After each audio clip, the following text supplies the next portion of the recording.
I mean, what a division, the lightweight division. It's so frustrating missing these shows. You know, I don't really miss these shows very often, and I've had to watch some great shows, particularly Estrada against Quadras and Chocolatito a couple of weeks ago.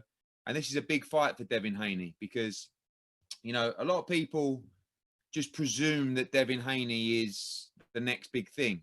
But if you want to be critical about his resume, he's yet to fight anyone anywhere near the ability of Gamboa. So, you know, I see a lot of people saying, oh, you know, why is he fighting Gamboa? Gamboa's finished. It's like Gamboa just had a very, very good fight with Gervonta Davis.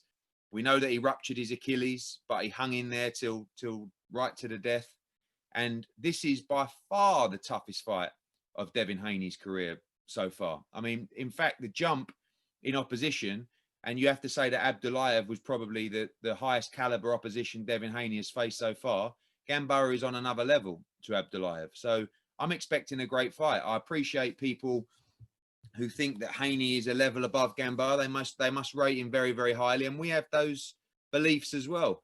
But Gamboa is the kind of fight that I think Devin Haney needs to make a statement. And I think he is under pressure to make a statement in this fight because everybody else is making grand statements. I mean, the victory from Teofimo Lopez was just fantastic against Vasily Lomachenko. I know their team feel, you know, I spoke to Egis Klimas in London last week. They feel that, you know, Lomachenko was, you know, at 60, 70% in that fight, but it doesn't matter. Lopez got the win with a great performance and he comes out and emerges as a star. I think for years and years, the 147-pound division has been the starlight division in boxing. And now for me, we know the heavyweight division is on fire and it's always a focal point for boxing. But this lightweight division is just fantastic. You know, Teofimo Lopez, stunning knockout from Tank Davis last week. And, you know, I have to give a shout out to him because, you know, I can't remember a fighter I was talking to this week where I said, that's the kind of performance or knockout or moment that you need in order to become a star, right? So Tank Davis is another one up there with Teofimo Lopez, of course. Devin Haney and the winner of Luke Campbell against Ryan Garcia. I mean, they are the gruesome foursome, you know. Well, that's gruesome twosome, isn't it? I have to come up with another one for them. But, you know, that's the four ball, you know, the four ball of the lightweight division, and they must fight everybody. So I think this is a big moment for Devin Haney. I have to give a shout out to him and his dad, Bill. You know, they've been pushing his profile in lockdown. He's become a star, you know, and this is a very important fight for him. You know, for me, I think this leads to the winner of Luke Campbell against Ryan Garcia in early 2021. You know, they're both the zone fighters. It's just a huge, huge fight and a very important fight for Devin Haney on Saturday. Two also important heavyweight fights, of course, Filip Hrgovic, who for me, I think is the next big star of the world heavyweight division. I mean, I think, you know, he's on the verge now of taking the big acid tests. I expect him to have a solid opponent on Saturday night. And also Zhilei Zhang. You know, I think anytime there's an undefeated Chinese heavyweight, I mean, that sounds pretty good to me because that can open up a whole new market for us over there. And of course, the young guns as well, Reshat Mati, Raymond Ford, Arthur Baisanglov. And, you know, I think it's big opportunities for those guys as well. But, you know, good card, but it is about Devin Haney on Saturday. It is about this young buck who people talk about potentially the next Mayweather or whatever they want to say, but he'll want to go out there and dominate Yuriorkis Gamboa, who's been training hard. And I think Gamboa probably sees this opportunity, you know, as a former unified champ to make, you know, one last run at the world title. And if Devin Haney's not the real deal, he'll get beat on Saturday night because sometimes you get all these fighters that are hyped up and hyped up and hyped up. And when they take the leap, they're not what you thought they were.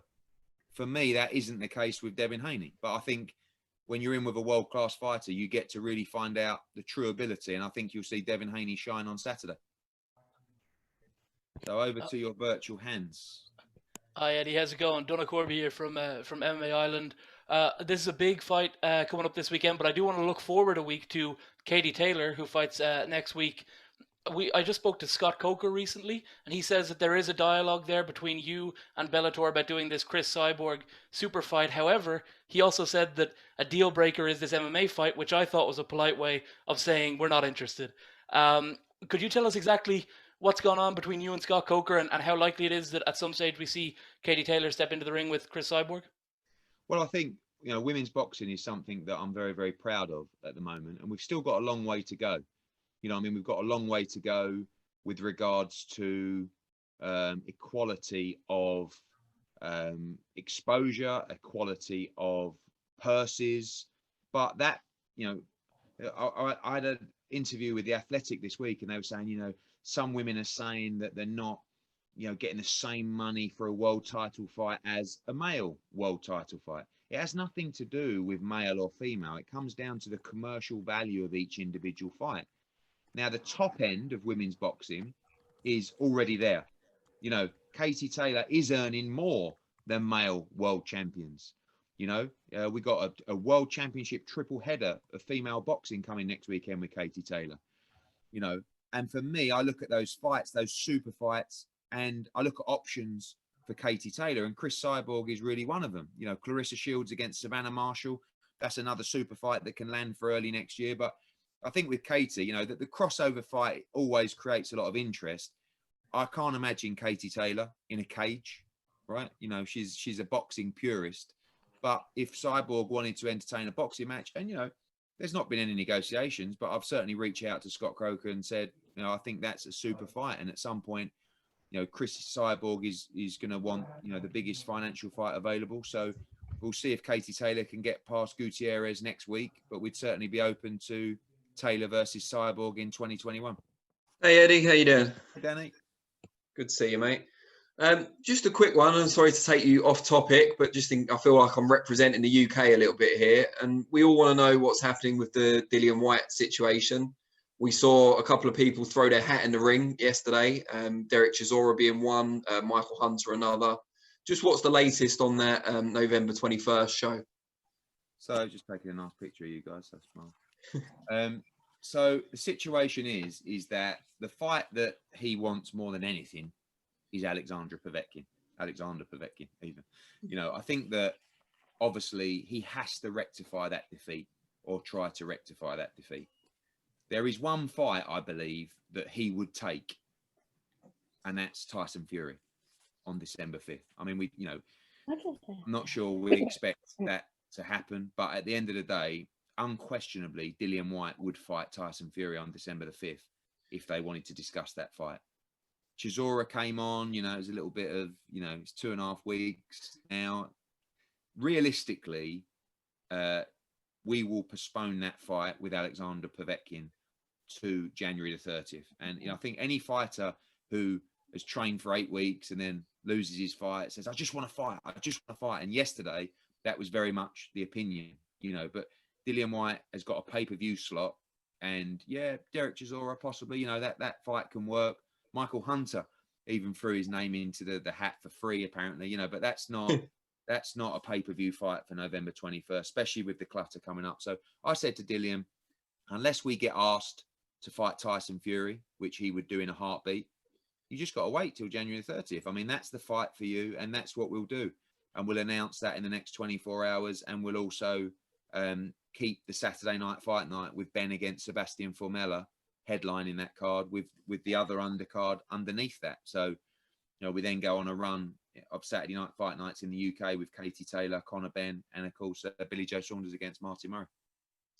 Hey man, it's been a real long time since I've had a chance to chat with you, so it's good to see you. 2 questions for you, Eddie. The first being, since we saw a show last Saturday with a size amount of fans, what is Matchroom's plan in the U.S. to get fans in the arenas? Are we relatively close, or are you guys still being cautious with that? I'm definitely being cautious. I mean, the guys have done such a great job. We went to Mexico, obviously, a couple of weeks ago, and obviously it's the situation is a lot worse there.